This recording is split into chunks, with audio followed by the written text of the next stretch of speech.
एक महीने से ये स्टूडेंट्स MBBS स्टूडेंट्स यहाँ पे धरने में बैठे हैं। ऐसी परिस्थिति मैं समझता हूँ किसी प्रदेश में नहीं आई होगी कि MBBS स्टूडेंट्स को एक महीने तक धरने में बैठना पड़ा हो। ये अपने आप में इस प्रदेश की सरकार के लिए एक बहुत बड़ा शर्मसार होने का कारण है।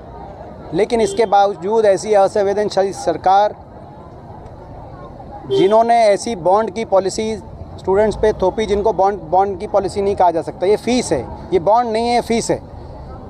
ये एक तरीके से डेफर्ड फीस पॉलिसी स्टूडेंट्स पे थोपने का काम किया, जिस पॉलिसी के बोझ के तले MBBS स्टूडेंट्स, ऐसे प्रेस्टिजियस इंस्टीट्यूशन से जो निकलेंगे, उनको एक तरीके से सरकार बाध्य कर रही है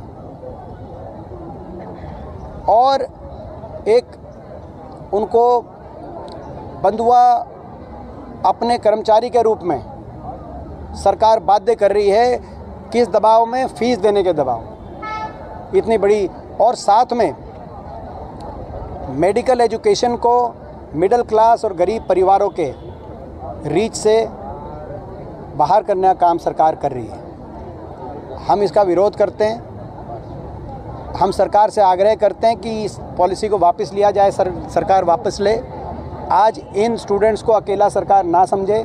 इन स्टूडेंट्स के साथ हरियाणा प्रदेश का हर गरीब परिवार, हर मिडिल क्लास परिवार, पूरा प्रदेश आज की भावना इन स्टूडेंट्स के साथ है। आज प्रदेश का विपक्ष इन स्टूडेंट्स के साथ है। जब हरियाणा की विधानसभा का सत्र शुरू होगा तो हम काम रोको प्रस्ताव विधानसभा सत्र के अंदर लेके आएंगे। तब तक सरकार वापस करे।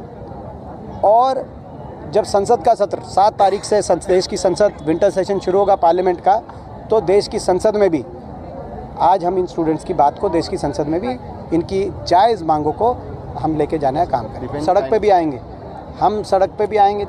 जब इनका एजिटेशन चल रहा था, लगातार जब सरकार से बातचीत चल रही थी, हमारी इनसे बातचीत होती थी, मेरी स्वयं जो डॉक्टर्स थे इनके सभी से बात होती रहती थी, जो स्टूडेंट्स हैं। और उन सब स्टूडेंट्स से जब मैं बात करता था तो मैंने एक ही इन सबको सुझाव दिया। मेरा भी सुझाव ये रहता था कि पहले आपकी सरकार से बातचीत हो रही है। जब तक सरकार, क्योंकि पहली जिम्मेदारी सरकार की रहती है, उसके बीच में हम अगर कुछ करते तो ऐसा दिखाई देता कि कहीं ना कहीं हम इस पर राजनीतिक रोटी सेकने का प्रयास कर रहे हैं। मगर जब सरकार जागे ना जगी, बातचीत के कई राउंड के बाद कल बातचीत फाइनल सरकार ने अपना फॉर्मूला दे दिया, जो स्टूडेंट्स ने अस्वीकार किया।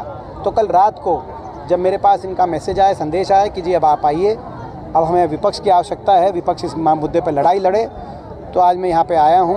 और हम कांग्रेस पार्टी, प्रदेश की कांग्रेस पार्टी, इस चाहे वो सड़क पर लड़ने की आवश्यकता हो, चाहे सदन में उठाने की ज़रूरत हो। जैसे मैंने कहा कि संसद में भी 7 तारीख को स्टूडेंट्स की आवाज़ गूंजेगी और विधानसभा के अंदर भी काम रोको प्रस्ताव हम लेके आएंगे। विधानसभा के अंदर भी इस पूरे मुद्दे पर हम चाहते हैं सरकार से सार्वजनिक बहस हो।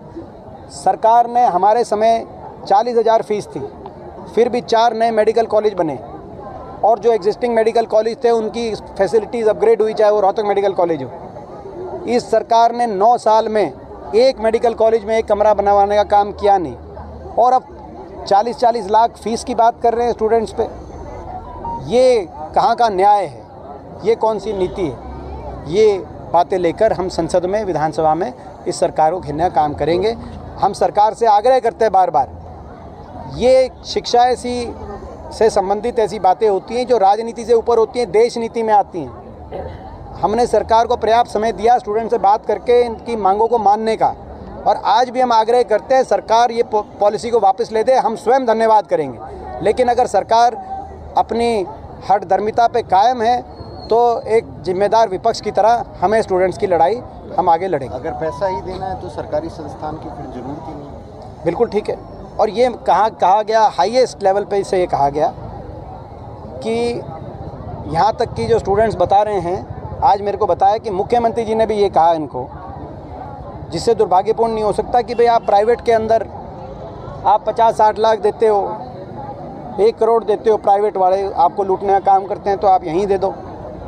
साहब सरकार तो ये सरकार तो क्या स्टूडेंट्स को लूटने के लिए सरकार है? और प्राइवेट के अंदर जो देते हैं, ये बिल्कुल, ये सरासर खारिज करते हैं हम इस बात को। ये सारे स्टूडेंट्स भी खारिज करते हैं और हम भी खारिज करते हैं इस बात को, क्योंकि ये तो EMI की बात कर रहे हैं, ये तो शिक्षा में कितना खर्चा हो रहा है उसकी बात कर रहे हैं जब मीटिंग्स के अंदर। और अगर डॉक्टर्स की कमी की बात है तो जितने पद हैं वो पद निकालें, उनमें भर्ती करें। जब पद निकालते हैं कितने गुना उससे एप्लीकेशंस आ रही हैं, तो यानी डॉक्टर्स की कमी नहीं है। जब पद निकाल रहे हैं 900 और उसमें 5000 अप्लाई कर रहे हैं हरियाणा के अंदर, तो यानी कि डॉक्टर्स की कमी की तो का प्रश्न नहीं होता।